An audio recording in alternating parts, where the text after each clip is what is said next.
Vandiperiyar POCSO കേസിൽ പ്രോസിക്യൂഷന് വൻ തിരിച്ചടി. പ്രതിയെ കോടതി വെറുതെ വിട്ടു. 6 വയസ്സുകാരിയെ പീഡിപ്പിച്ച് കൊലപ്പെടുത്തിയ ശേഷം കെട്ടിത്തൂക്കിയ കേസിലാണ് കട്ടപ്പന അതിവേഗ സ്പെഷ്യൽ കോടതിയുടെ വിധി.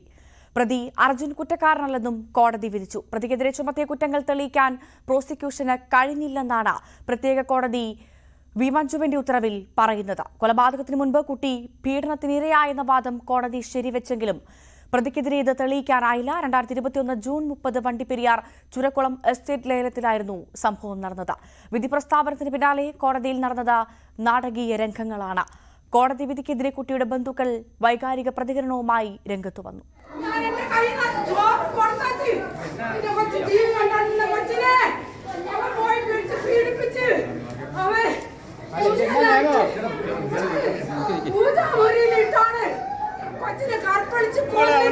നഷ്ടപ്പെടുത്തിയിട്ടുണ്ടായിരുന്നു. അതൊന്നും പോലീസിന് കണ്ടെടുക്കാൻ പറ്റിയില്ല. അതുകൊണ്ട് മാത്രമാണ് ഇപ്പൊ കേസിന് തെളിവില്ലെന്ന് പറഞ്ഞുകൊണ്ട് എന്ത് കാരണം കൊണ്ടാണ് ഇപ്പൊ തെളിവ് കേസ് വെറുതെ വിട്ടിരിക്കുന്നത് അറിയത്തില്ല. അപ്പീലിന് ഞാൻ പോകാത്തായിരുന്നില്ല. ഇനി അങ്ങനെ വെറുതെ വിട്ടില്ല. ഞങ്ങൾ കൈകാര്യം ചെയ്തു, ഞങ്ങളുടെ വീട്ടുകാർ കൈകാര്യം ചെയ്തു. കേസേ വേണ്ട. കേസിന് ഞാൻ പോകത്തില്ല. അല്ലെങ്കിൽ ഞങ്ങളെ കൊണ്ട് പറ്റിയില്ലെങ്കിൽ എന്നെ കുറ്റക്കാരനാക്കിയത് ഈ കോടതിയാണ്. കുറ്റക്കാരനാക്കാൻ പോകുന്നു. അവനെ കിട്ടിയില്ലെങ്കിൽ അവന്റെ വീട്ടിൽ ആരെങ്കിലും അവൻ തീർക്കുന്നു. ഈ ചർച്ചയ്ക്ക് അറിയത്തില്ല.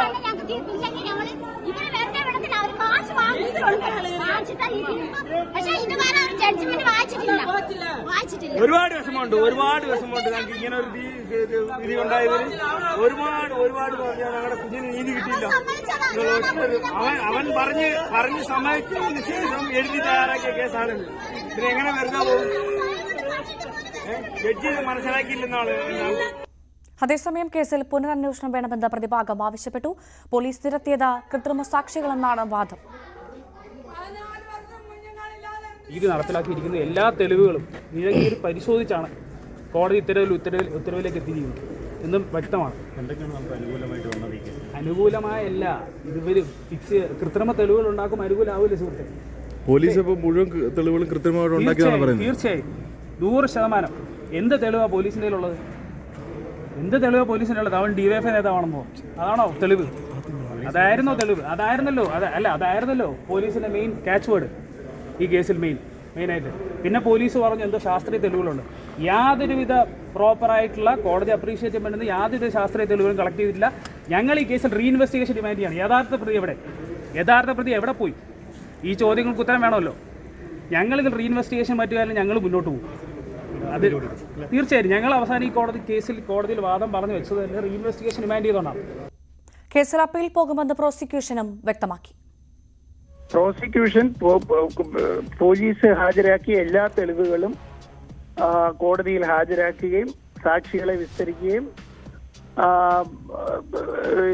പ്രതി കുറ്റവാളിയാണെന്നുള്ളത് ബോധ്യപ്പെടുത്താൻ ഉള്ള എല്ലാ ശ്രമങ്ങളും നടത്തിയിരുന്നു.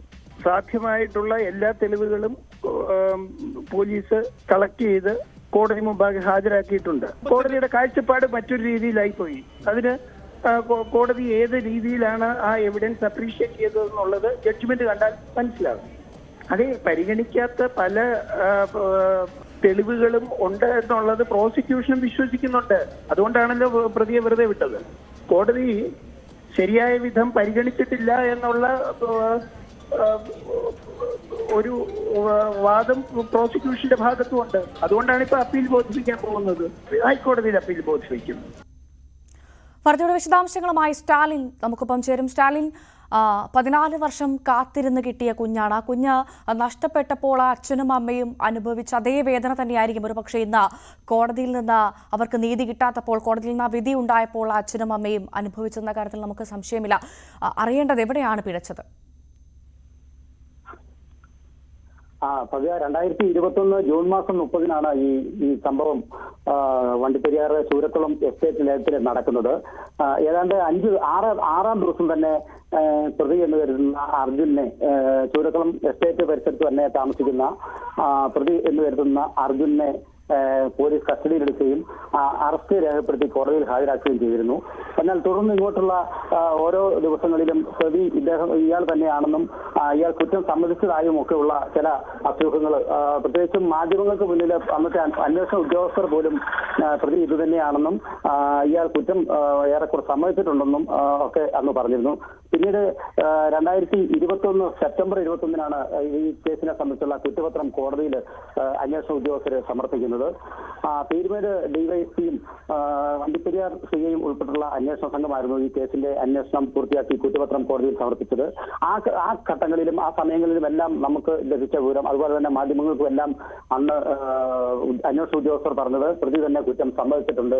കഴിഞ്ഞ 3 വർഷങ്ങളായിട്ട് ഈ പെൺകുട്ടീനെ ഇത്തരത്തിൽ ശാരീരികമായി ഉപദ്രവിച്ച് വരികയായിരുന്നു എന്ന് തന്നെയാണ് പറഞ്ഞത്. അതോടൊപ്പം തന്നെ ഈ സംഭവം നടക്കുന്ന ദിവസം സമീപത്ത് ചില കായിക വിനോദങ്ങളൊക്കെ ഈ അർജുനോടൊപ്പമുള്ള മറ്റ് ആൾക്കാരും ചേർന്ന് നടത്തുന്നുണ്ടായിരുന്നു. അതിൽ പങ്കെടുത്തിരുന്നതിന് ഇടയ്ക്ക് കുറച്ച് സമയം ഇയാളെ കാണാതായിരുന്നു. ആ സമയത്താണ് ഈ കുട്ടിയുടെ കുട്ടിയുള്ള ലയത്തിൽ കയറി ഈ കാര്യം ചെയ്തിട്ട് ഈ കുട്ടിയെ ഇത്തരത്തില് കൊല ചെയ്തിട്ട് അയാളെ തിരിച്ചു വന്നു എന്നുമൊക്കെയുള്ള കാര്യങ്ങൾ അന്ന് പോലീസിനോട് ഇയാൾ പറഞ്ഞതായിട്ട് അന്ന് പറഞ്ഞിരുന്നു. എന്തായാലും ഇപ്പോൾ കാര്യങ്ങൾ ആകെ തകടം പറഞ്ഞിരിക്കുന്നു. എവിടെയാണ് പിഴച്ചത് എന്നതിനെ സംബന്ധിച്ച് ഇപ്പോൾ കൂടുതൽ വലിയ അന്വേഷണത്തിലേക്കും വലിയ വിവാദങ്ങളിലേക്കും ഒക്കെ പോകുന്നു. പോലീസ് അന്നും പറഞ്ഞത് കുറ്റക്കാരൻ അർജുൻ തന്നെയാണ്, അല്ലെങ്കിൽ ഒരേ ഒരു പ്രതി മാത്രമേ കേസിലുള്ളൂ എന്നതിലേക്കുള്ള ഒരു നിഗമനം പോലീസ് എത്തിയിരുന്നു. പക്ഷേ കോടതി ഇപ്പോൾ പറയുന്നു അർജുൻ അല്ല കുറ്റക്കാരനെന്ന്, കോടതിയുടെ വാക്കുകളെ മാനിക്കുകയാണ്. പക്ഷേ അപ്പോൾ അറിയേണ്ടത് യഥാർത്ഥത്തിലുള്ള പ്രതി എവിടെയാണ്? അതുമാത്രമല്ല, അല്പസമയം മുൻപ് നമ്മളോട് പ്രതികരിച്ച പ്രതിഭാഗം വക്കീലടക്കം പറയുന്നത്, പ്രതിഭാഗം വക്കീലിന്റെ പ്രതികരണം നമ്മൾ പ്രേക്ഷകരുമായി പങ്കുവച്ചതാണ്. ആ പ്രതികരണത്തിൽ അദ്ദേഹം കൃത്യമായി പറയുന്നുണ്ട് എന്ത് തെളിവാണ് പോലീസിന്റെ കയ്യിലുള്ളത്, ഡിവൈഎഫ്ഐക്കാരനാണ് എന്നുള്ള തെളിവാണ് ഉള്ളത്, ഒരു ശാസ്ത്രീയമായ തെളിവ് പോലും ഹാജരാക്കാൻ സാധിച്ചിട്ടില്ല പ്രോസിക്യൂഷൻ എന്ന്. അപ്പോൾ പ്രോസിക്യൂഷൻ അല്ലേ ഇവിടെ പരാജയപ്പെട്ടത് പൂർണ്ണമായും? തീർച്ചയായും അങ്ങനെ തന്നെ വേണം കരുതാൻ. പ്രോസിക്യൂഷന്റെ ഭാഗത്തു നിന്നും ഏതാണ്ട് 48ഓളം പേരുടെ ലിസ്റ്റ് ആണ് അന്ന് കോടതിയിൽ കൊടുത്തത്. അത് ആൾക്കാരെ എല്ലാം കോടതി വിസ്തരിക്കുകയും ചെയ്തിട്ടുണ്ട്. അതിനുശേഷം നിരവധി തെളിവുകളും കൊടുത്തിരുന്നു. എന്നാൽ ഈ തെളിവുകളൊന്നും കോടതിക്ക് വിശ്വാസയോഗ്യമല്ലാത്ത ഒരവസ്ഥയിലേക്ക് കാര്യങ്ങൾ എത്തി എന്നാണ് നമുക്ക് കരുതാൻ. എന്തായാലും ഈ കേസിന്റെ തുടക്കത്തിൽ തന്നെ അർജുൻ എന്നയാളെ പിടികൂടിയ സമയം മുതൽ തന്നെ ചില രാഷ്ട്രീയമായിട്ടുള്ള ചില പരാമർശങ്ങൾ വന്നിരുന്നു. യുവജന സംഘടനയുടെ ഡിവൈഎഫ്ഐ എന്ന യുവജന സംഘടനയുടെ പ്രവർത്തകനാണ് ഈ അർജുൻ എന്നും അത്തരത്തിലുള്ള ചില മീറ്റിംഗുകൾ നടക്കുന്നെന്നും അയാളെ രക്ഷിക്കാനുള്ള ശ്രമം നടക്കുന്നു തുടങ്ങിയിട്ടുള്ള തെറ്റും ശരിയും ഒക്കെ അന്ന് കുറെ ചർച്ചകൾ വന്നിരുന്നു. എന്നാലും ഇപ്പോഴും ആ രാഷ്ട്രീയമായിട്ടുള്ള ആരോപണങ്ങൾ ഇപ്പോഴും നിലനിൽക്കുകയാണ്. ഉന്നത സ്വാധീനം ചെലുത്തിയോ എന്നൊക്കെയുള്ള സംശയങ്ങൾ ഇപ്പോൾ സമൂഹത്തിലെ പൊതുവെ ഉയർന്നു വരുന്നുണ്ട്. എന്തായാലും കുട്ടിയുടെ മാതാപിതാക്കൾ വളരെ വൈകാരികമായ ഒരു അവസ്ഥയിലാണ് ഇപ്പോഴുള്ളത്. അവർക്ക് നേരിട്ട് വിട്ടുകൊടുക്കണം, അല്ലാതെ ഞങ്ങൾ ഇനി അന്വേഷണത്തിലേക്കല്ല പോകുന്നത്, ഞങ്ങൾക്ക് നേരിട്ട് അയാളെ കിട്ടണം എന്നുള്ള ചില സ്വാഭാവികമായി ഉണ്ടാകുന്ന വൈകാരിക പ്രതികരണങ്ങൾ മാത്രമായി അതിനെ കണ്ടാൽ മതി. പക്ഷേ നമ്മൾ പറഞ്ഞതുപോലെ തന്നെ പോലീസിനടക്കം വലിയ കയ്യടി കിട്ടിയ കേസാണ് തുടക്കത്തിൽ. ഇത് വലിയ അഭിനന്ദനങ്ങൾ പോലീസിന് നേടിക്കൊടുത്ത കേസ്. അതോടൊപ്പം തന്നെ പ്രോസിക്യൂഷൻ വലിയ ആത്മവിശ്വാസത്തിൽ, കോൺഫിഡൻസിൽ നിന്നൊരു കേസ്. പക്ഷേ ഒരു ഘട്ടം കഴിഞ്ഞപ്പോൾ എന്താണ് അവിടെ സംഭവിച്ചതെന്നാണ് മനസ്സിലാവാത്തത്. ഭവ്യ, ആദ്യം മുതൽ തന്നെ അതായത് സംഭവം നടന്ന 5-ാം ദിവസം തന്നെ ആളെ കസ്റ്റഡിയിലെടുക്കുകയും 6-ാം ദിവസം കോടതിയിൽ ഹാജരാക്കുകയൊക്കെ ചെയ്തതോടുകൂടി പോലീസിനും അതുപോലെ തന്നെ അന്വേഷണ ഉദ്യോഗസ്ഥന്മാർക്കും ഒക്കെ സമൂഹത്തിൽ വലിയ ആദരവും അതേപോലെയുള്ള കയ്യടിയും ഒക്കെ കിട്ടിയ ഒരു കേസാണ്. എന്തായാലും ഇയാൾ കുറ്റം അന്ന് സമ്മതിച്ചിരുന്നു എന്നുള്ള കാരണത്താൽ തന്നെ ഇത് അയാൾ തന്നെയാണെന്നും അതുകൊണ്ട് തന്നെ ഇയാൾക്ക് വലിയ ശിക്ഷ കിട്ടും എന്നുമുള്ള വലിയൊരു ശിക്ഷയ്ക്ക് സാധ്യതയുണ്ട് എന്നുമൊക്കെയായിരുന്നു അന്നത്തെ നിഗമനം.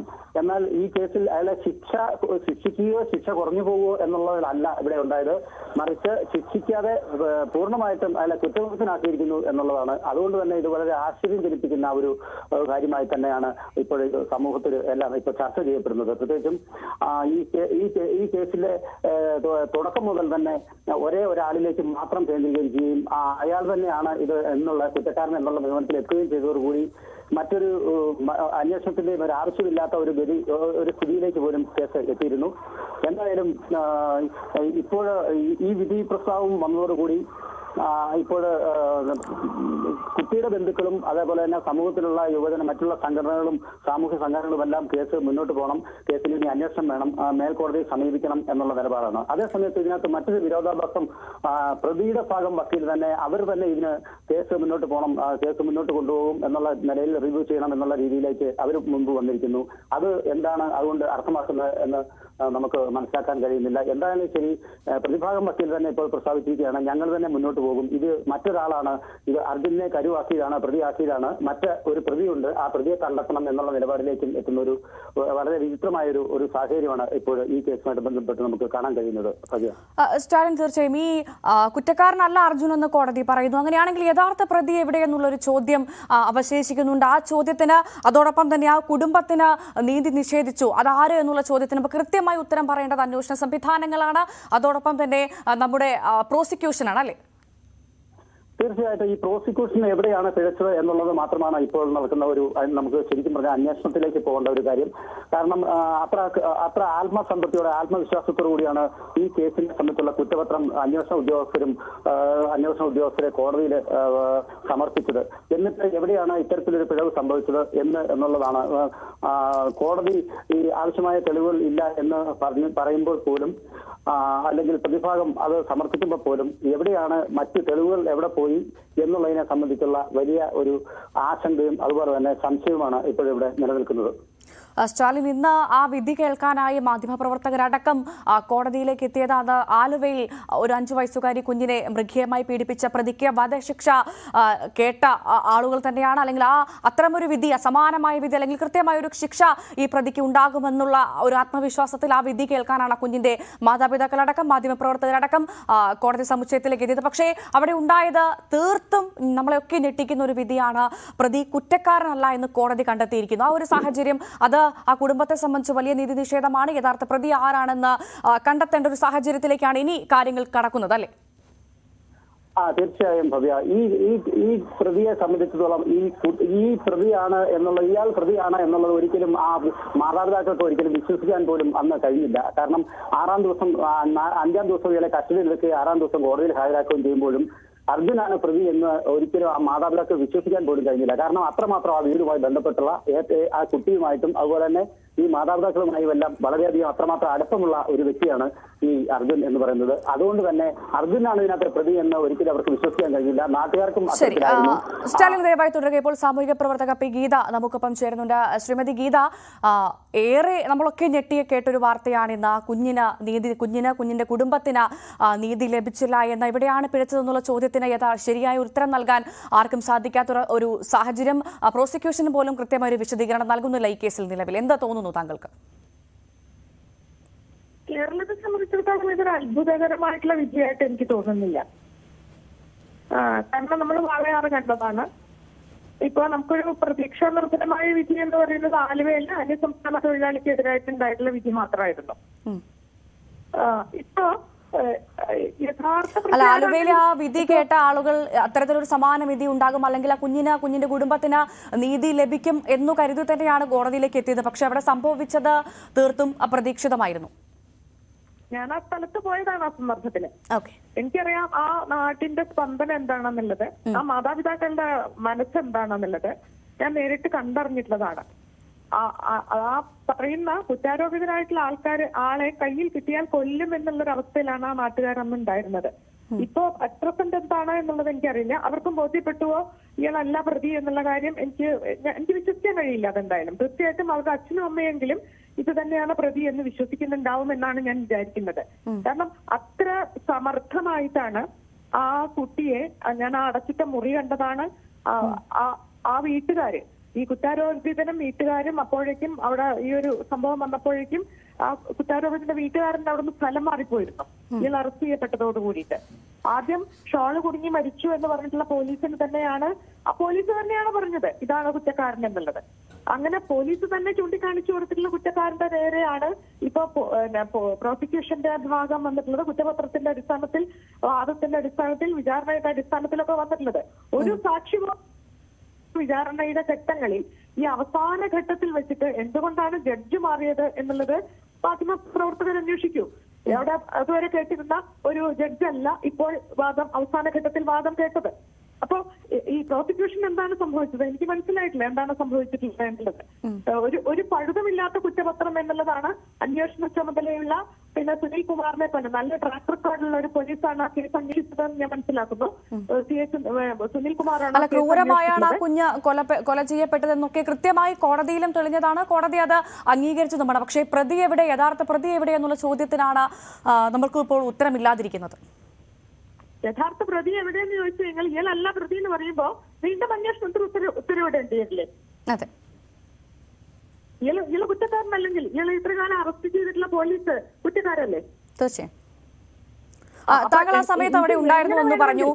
താങ്കൾ ആ സമയത്ത് അവിടെ ഉണ്ടായിരുന്ന പോലീസ് ഉദ്യോഗസ്ഥരുമായി സംസാരിച്ചിരുന്നു? സമയത്തല്ല ഞാൻ ഉണ്ടായത്, അതിനെ തുടർന്നുള്ള ദിവസങ്ങളിൽ ഞാൻ അവിടെ പോയിട്ടുണ്ട്. ശരി, കോടതിയിൽ ഉണ്ടായിരുന്നില്ല? 2021 ജൂലൈ മാസത്തിൽ തന്നെ ഞാൻ അവിടെ പോയിട്ടുണ്ട്. അല്ല, ഇന്ന് വിധി കേൾക്കാൻ താങ്കൾ കോടതിയിൽ ഉണ്ടായിരുന്നു? ചൂടാറുന്നതിന് മുമ്പ് ഞാൻ അവിടെ എത്തിയിട്ടുണ്ട്. കാരണം അവിടുത്തെ ജനങ്ങൾ മുഴുവൻ ഈ പയ്യനെതിരായിരുന്നു. അവര് പറഞ്ഞിട്ടുള്ള വാർത്തകൾ അനുസരിച്ച് അവരൊരുപക്ഷെ പോലീസിന്റെ ഭാഷ്യമാണോ പറഞ്ഞത് എന്ന് എനിക്ക് അറിഞ്ഞുകൂടാ. തീർച്ചയായിട്ടും അച്ഛനും അമ്മയെങ്കിലും അതാവില്ല പറഞ്ഞത് എന്ന് ഞാൻ ഇപ്പോഴും വിശ്വസിക്കുന്നുണ്ട്. ഇത് എങ്ങനെയാണ് ഒരു സംവിധാനം മുഴുവൻ ഇത്തരം ഒരു കേസിൽ ഒരു പാവപ്പെട്ട പെൺകുട്ടിക്ക് എതിരായിട്ട് നിൽക്കുന്നത് എന്നുള്ളത് നമ്മൾ അത്ഭുതത്തോടു കൂടി കാണേണ്ടുന്ന ഒരു കാര്യമാണ് എന്ന് ഞാൻ വിചാരിക്കുന്നു. എത്ര പാട്രിയാർക്കലാണ് ഈ സംവിധാനം. ഈ സംഭവം ഇപ്പോൾ കേരളത്തിലല്ല, മറ്റേതെങ്കിലും ഉത്തരേന്ത്യൻ സംസ്ഥാനങ്ങളിലായിരുന്നു നടന്നിരുന്നത് എങ്കിൽ ഇവിടെ എത്രയോ മെഴുകുതിരികൾ കത്തിക്കപ്പെടുമായിരുന്നല്ലോ. ഇപ്പൊ എന്ത് പറ്റി? ഇത് അതേപോലെ തന്നെയുള്ള ഒരു പക്ഷെ അതിനേക്കാൾ ക്രൂരമായിട്ടുള്ളൊരു കൊലപാതകമല്ലേ? ഒരു പെൺകുട്ടി വേദനിച്ച് അമ്മയോട് പറയും എന്ന് പറഞ്ഞ് വേദനിച്ച് നിലവിളിച്ചപ്പോ വാ പൊത്തി പിടിച്ചിട്ട് പീഡിപ്പിച്ച് കൊന്ന് കെട്ടിത്തൂക്കിയിട്ടുള്ള ഒരു സംഭവം എന്ന് പറഞ്ഞാല് അതില് പ്രതിയല്ല ഇതുവരെ അറസ്റ്റ് ചെയ്യപ്പെട്ടിട്ടുള്ള ആളെന്ന് പറഞ്ഞാൽ ഇനി പ്രതിയെ കാണിച്ചു തരട്ടെ പറഞ്ഞ ആൾക്കാര്. അതെ, തീർച്ചയായും കേരളം ചോദിക്കുന്നതും അതാണ്. അങ്ങനെയാണെങ്കിൽ പ്രതി അർജുൻ അല്ല എങ്കിൽ യഥാർത്ഥ പ്രതി എവിടെയെന്നുള്ളൊരു ചോദ്യം തന്നെയാണ് ചോദിക്കുന്നത്. ശ്രീമതി ഗീത, ഞാൻ ചോദിക്കുന്നത്, താങ്കൾ ആ കുടുംബത്തിനൊപ്പം, ആ കുടുംബത്തിന്റെ വേദന നേരിട്ട് കണ്ട ഒരാളാണ്, അവരെ ചേർത്ത് പിടിച്ച ഒരാളാണ്. ഇനി അപ്പീലുമായി മുന്നോട്ട് പോകാൻ തന്നെയാണോ കുടുംബത്തിന് തീരുമാനം? താങ്കൾ അതിന് വിധിക്ക് ശേഷം ആ കുടുംബാംഗങ്ങളെ കണ്ടിരുന്നു? അച്ഛനെയും അമ്മയും കണ്ടിരുന്നു? ഞാൻ കണ്ടിട്ടില്ല. ഞാൻ മലപ്പുറത്ത് കിടക്കുന്ന ആളാണ്, അവര് വണ്ടിപ്പെരിയാറിലാണ്. ഞാൻ മാധ്യമങ്ങളിലൂടെ തന്നെയാണ് വാർത്ത അറിയുന്നത്. ഇന്ന് വന്നാലേ ഉള്ളൂ വിധി. ജഡ്ജ്മെന്റ് പോലും പുറത്ത് മുഴുവനായിട്ട് വന്നോ എന്ന് എനിക്ക് സംശയമാണ്. അപ്പൊ അതിനുശേഷം ഞാൻ എന്തായാലും അവരെ നേരിട്ട് കാണുന്നുണ്ട്. എന്തായാലും അവരെന്ത് സമീപനം എടുക്കുമോ അതിന്റെ കൂടെ നിൽക്കാൻ തന്നെയാണ് എന്റെ തീരുമാനം. തീർച്ചയായും. അതായത് പ്രോസിക്യൂഷന് പിഴച്ചു എന്ന് തന്നെയാണോ താങ്കളും കരുതുന്നത്? പ്രോസിക്യൂഷന് പിഴച്ചു ഇല്ലയെന്ന് ഞാൻ എങ്ങനെ പറയാൻ പറ്റും? കാരണം കുറ്റപത്രം കുറ്റമറ്റതായിരുന്നു എന്ന് ഒരു നല്ല ട്രാക്ക് റെക്കോർഡുള്ള ഒരു പോലീസ് ഓഫീസർ അത്ര കൃത്യമായിട്ട് ഉറപ്പിച്ചു പറയുന്നു. അതുവരെ വാദം കേട്ടിട്ടുള്ള ജഡ്ജ് ഇത് മുഴുവൻ വളരെ വളരെ ക്ഷമാപൂർവം ഇതിന്റെ മുഴുവൻ വിചാരണയും നടത്തിയിട്ടുള്ള ജഡ്ജ് അവസാന ഘട്ടത്തിൽ എങ്ങനെയാണ് സ്ഥലം മാറിപ്പോകുന്നത്? ഇത്തരം ചോദ്യങ്ങളൊക്കെ അവിടെ ഉന്നയിക്കപ്പെടേണ്ടതില്ലേ? തീർച്ചയായും. യെസ്, തീർച്ചയായും. വളരെയധികം നന്ദി ശ്രീമതി ഗീത, ഈ ഒരു അവസരത്തിൽ ഞങ്ങളോട് പ്രതികരിച്ചതിന്. വീണ്ടും സ്റ്റാലിനിലേക്ക് തന്നെ പോവുകയാണ്. സാമൂഹ്യ പ്രവർത്തക ഗീതയടക്കം നമ്മളോട് പ്രതികരിച്ചത് സ്റ്റാലിൻ ഇങ്ങനെയാണ്. അതായത് അവസാന ഘട്ടത്തിൽ എങ്ങനെയാണ് ഒരു ജഡ്ജ് സ്ഥലം മാറിപ്പോകുന്നത്? സ്വാഭാവികമായും ഉയർന്ന ഒരുപാട് സംശയങ്ങളിൽ ഒന്നാണ് അവരടക്കം നമ്മളോട് ഉന്നയിച്ചത്. ഇനി അറിയാനുള്ളത് യഥാർത്ഥ പ്രതി എവിടെയെന്നാണ്. അന്വേഷണം പുനരാരംഭിക്കുമോ? എന്താണ് സാഹചര്യം എന്നാണ്. എന്താണ് സ്റ്റാലിൻ അവിടെ നമുക്ക് മനസ്സിലാക്കാൻ സാധിക്കുന്ന ഏറ്റവും പുതിയ വിവരങ്ങൾ ഈ കേസുമായി ബന്ധപ്പെട്ട്? എന്താണെങ്കിലും പ്രോസിക്യൂഷൻ പുതിയ ഒരാളെ കണ്ടെത്തേണ്ടിയിരിക്കുന്നു, അല്ലെങ്കിൽ അർജുൻ തന്നെയാണ് എന്ന് വീണ്ടും സ്ഥിരീകരിക്കേണ്ടിയിരിക്കുന്നു. വളരെ ശ്രമകരമായ ഒരു കാര്യം. അതുകൊണ്ട് തന്നെ ഇനിയിപ്പം മേൽക്കോടതിയിൽ നിന്നുള്ള ഉത്തരവ് കണക്കിലെടുത്ത് ഈ കേസ് പുനരന്വേഷണം, അതുപോലെ തന്നെ പുതിയ ടീമും ഒരുപക്ഷെ അന്വേഷണത്തിന് വരാനുള്ള ഒരു സാധ്യത. സ്റ്റാലിൻ, ഞാനൊന്ന് ഇടപെട്ട് ചോദിക്കുകയാണ്. ഈ കേസിന്റെ തുടക്കം മുതൽ കേസുമായി ബന്ധപ്പെട്ട് കേസ് ഫോളോ ചെയ്ത ആളുകളൊക്കെ ഒരേ ശബ്ദത്തിൽ പറയുന്നത് കുറ്റമറ്റ ഒരു അന്വേഷണമായിരുന്നു പോലീസിന്റെ ഭാഗത്തുനിന്ന് ഉണ്ടായതെന്നാണ്. പക്ഷേ ശരി, ഞാൻ സ്റ്റാലിനിലേക്ക് എത്താം. ഇപ്പോൾ CR നീലകണ്ഠൻ നമുക്കൊപ്പം ചേരുന്നുണ്ട്. CR നീലകണ്ഠൻ, താങ്കൾ കേൾക്കാമെന്ന് കരുതുന്നു. ഈ ഏറെ ഞെട്ടിപ്പിക്കുന്ന ഒരു വിധിയാണെന്ന് ഉണ്ടായത്. പ്രത്യേകിച്ചും നമ്മളൊക്കെ ആലുവയിൽ ഉണ്ടായ അതേപോലെ ഒരു വിധി, അല്ലെങ്കിൽ അതേ കൃത്യമായൊരു പ്രതിക്ക് ശിക്ഷ ലഭിക്കുന്ന ഒരു വിധി ഉണ്ടാകുമെന്ന് പ്രതീക്ഷിച്ചു. പക്ഷേ അവിടെ സംഭവിച്ചത് ആകെ നാടകീയമായിരുന്നു ഇന്ന് കോടതിയിൽ നടന്നത്. പ്രതിയെന്ന് സംശയിക്കുന്ന ആളെ വെറുതെ വിട്ടു കോടതി. അപ്പോൾ ഒരു ചോദ്യം അവിടെ ഉയരുന്നു, യഥാർത്ഥ പ്രതി എവിടെയാണ്? എന്താണ് സംഭവിച്ചതെന്നാണ് താങ്കൾ കരുതുന്നത്? പ്രോസിക്യൂഷന് പിഴച്ചു എന്നാണോ? അല്ല, പ്രോസിക്യൂഷനും അന്വേഷണത്തിനും പിഴച്ചു എന്നാണല്ലോ കോടതി കണ്ടെത്തിയത്. ഇപ്പൊ അർജുൻ എന്ന് പറയുന്ന ആൾ പ്രതിയാണോ അല്ലയോ എന്ന് എനിക്കറിയില്ല. പോലീസാണ് അർജുനനെ പ്രതിയാക്കി കോടതിയിൽ കൊണ്ടുവന്നത്. അദ്ദേഹത്തിനെതിരായി കേസ് ചാർജ് ചെയ്ത് പ്രോസിക്യൂഷനാണ്, കേസ് വാദിച്ചത് അവരാണ്. എന്നിട്ട് ആ പ്രതിയെ വെറുതെ വിട്ടുവെങ്കിൽ അതിനർത്ഥം ആ കേസ് നടത്തിപ്പിൽ, ആ കേസിന്റെ അന്വേഷണത്തിൽ, പ്രോസിക്യൂഷനിൽ ഗുരുതരമായ വീഴ്ച വന്നിട്ടുണ്ടെന്ന് തന്നെയാണ്. അതിന്റെ വിധിന്യായം ഞാൻ വായിച്ചിട്ടില്ല, അത് വായിച്ചാലേ കൃത്യമായി പറയാൻ പറ്റൂ. സാക്ഷികൾ വ്യക്തമായിരുന്നുണ്ടാവില്ല, അല്ലെങ്കിൽ സാക്ഷിമൊഴികളിൽ പൊരുത്തക്കേടുണ്ടോ, ഇതൊക്കെ ഉണ്ടാവും. നമ്മൾ ആദ്യം കേൾക്കുന്നതല്ല, വാളയാർ കേസിൽ നമ്മൾ ഇതുപോലെ കേട്ടതാണ്. ഇപ്പൊ ആലുവയിലെ കാര്യം പറഞ്ഞു. ആലുവയിലെയോ പെരുമ്പാവൂരിലെ ജിഷയുടെയോ അങ്ങേയറ്റം ഇപ്പോ നമ്മുടെ ട്രെയിനിൽ നിന്ന് വീണ് മരിച്ച കുട്ടിയുടെയോ കേസിലൊക്കെ ഉണ്ടായ ഒരു കാര്യം, അവർ കേരളത്തിന് പുറത്തുനിന്നുള്ള പ്രതികളാണ്. ഞാൻ കാണുന്ന കേരളത്തിനകത്തുള്ള ഒരു പ്രതിയാണിത്. കേരളത്തിനകത്തുള്ള എത്ര പ്രതികൾ ഇതുപോലെ ശിക്ഷിക്കപ്പെട്ടിട്ടുണ്ടെന്ന് നമ്മൾ അന്വേഷിച്ചാൽ നമുക്ക് വലിയ ഞെട്ടലുണ്ടാവും. ഞാൻ പറയുന്നത് ഇത് ഏതെങ്കിലും രാഷ്ട്രീയ സ്വാധീനമുണ്ടോന്നൊന്നും എനിക്കറിയില്ല. അദ്ദേഹം ഒരു രാഷ്ട്രീയ പാർട്ടിയുടെ പ്രവർത്തകനാണെന്ന് അറിയുന്നു, അതുമല്ല പ്രശ്നം. ഏതെങ്കിലും രാഷ്ട്രീയ സ്വാധീനമുണ്ടോ? ഇപ്പൊ വാളയാർ കേസിൽ നമ്മൾ കണ്ടതാണ്. വാളയാറിൽ ഒരു പ്രതിയും ശിക്ഷിക്കപ്പെട്ടില്ല. വലിയ പ്രശ്നമുണ്ടായി. മുഖ്യമന്ത്രി നേരിട്ട് അസംബ്ലിയിൽ ഉറപ്പ് കൊടുത്തതാണ് അന്നത്തെ MLA-ക്ക് വാളയാറിലെ പ്രതികൾ ശിക്ഷിക്കപ്പെടുമെന്ന്. പക്ഷേ വാളയാറിൽ ഒരു പ്രതി ശിക്ഷിക്കപ്പെട്ടില്ല. ഇപ്പോഴും കേസ് ഇങ്ങനെ നീണ്ടുപോവാണ്. 5 കൊല്ലമായിട്ട് ഇത് പിന്നാലെ നടക്കുന്ന ആളുകളാണ് നമ്മളൊക്കെ. അപ്പൊ അതിന്റെ അടിസ്ഥാനത്തിൽ ഇപ്പൊ എനിക്ക് തോന്നുന്നത് മലയാളി ആയാൽ പിന്നെ ആ പ്രതി രക്ഷപ്പെട്ടു പോകും, മലയാളി അല്ലെങ്കിൽ ശിക്ഷിക്കപ്പെടും എന്നതാണോ നമ്മുടെ നീതി എന്ന് എനിക്കറിയില്ല. എന്തെങ്കിലും സ്വാധീനം ഉണ്ടായിട്ടുണ്ടോ അന്വേഷിക്കേണ്ടി വരും. കാരണം ഇത്ര പരസ്യമായി നടന്ന, ഇത്ര ഒരു ആരും കാണാത്തൊരു സ്ഥലത്ത് നടന്ന് കുറെ ദിവസം കഴിഞ്ഞ് കണ്ടെത്തിയതൊന്നുമല്ലോ. അന്ന് തന്നെ കണ്ടെത്തി. നാട്ടുകാർ ഒരുപാട് പേര് അതിന് ദൃക്സാക്ഷികളോ മറ്റെന്തെങ്കിലും സാക്ഷികളോ ഒക്കെ ഉണ്ട്. ഇത്ര ഉറപ്പായി പോലീസ് അന്ന് പറഞ്ഞ എന്താ, വളരെ കൃത്യമായ അന്വേഷണം നടത്തും. നിയമസഭയിൽ ചർച്ച വന്നു, അപ്പോഴും പറഞ്ഞു പ്രതികൾ ശിക്ഷിക്കപ്പെടും. പക്ഷെ ഒന്നും ഉണ്ടായില്ല.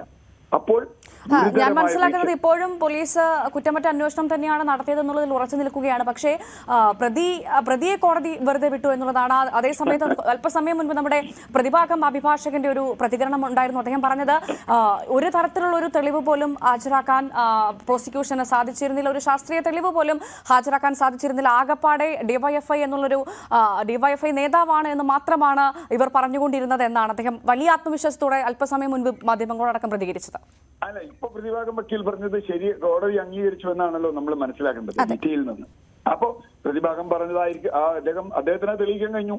അല്ലെങ്കിൽ പ്രോസിക്യൂഷൻ, ഇവിടെ നമ്മുടെ ക്രിമിനൽ നിയമം എന്താ, സംശയാതീതമായി പ്രതി കുറ്റക്കാരനാണെന്ന് തെളിയിക്കേണ്ട ചുമതല പോലീസിനും പ്രോസിക്യൂഷനുമാണ്. അതിൽ പരാജയപ്പെട്ടാൽ സംശയത്തിന്റെ ആനുകൂല്യം പ്രതിക്ക് കിട്ടും.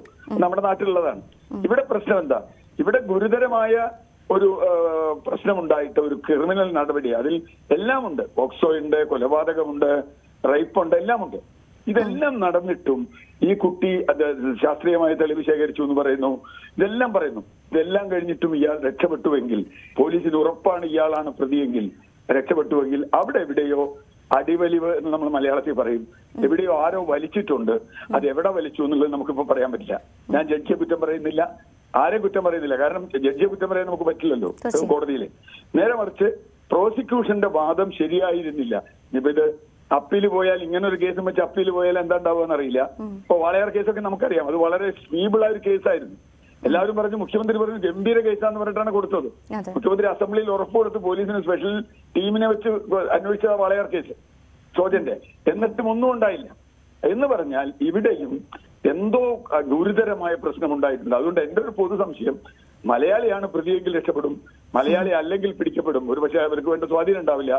അങ്ങനെ ഒരു സംശയം ഇപ്പൊ ഈ 3-4 കേസുകൾ നമ്മൾ എടുക്കുമ്പോൾ എനിക്ക് മനസ്സിലാവുന്നത്. തീർച്ചയായും നമ്മളിവിടെ നമ്മുടെ നിയമ സംവിധാനങ്ങളെ, നിയമവ്യവസ്ഥകളെ ഒക്കെ, ജനാധിപത്യ മര്യാദയൊക്കെ നമ്മൾ മാനിക്കുകയാണ്. പക്ഷേ ആ കുടുംബത്തിന്, ആ കുഞ്ഞിന്റെ അച്ഛനും അമ്മയ്ക്കുമാണ് അവിടെ നീതി നിഷേധിക്കപ്പെട്ടത്.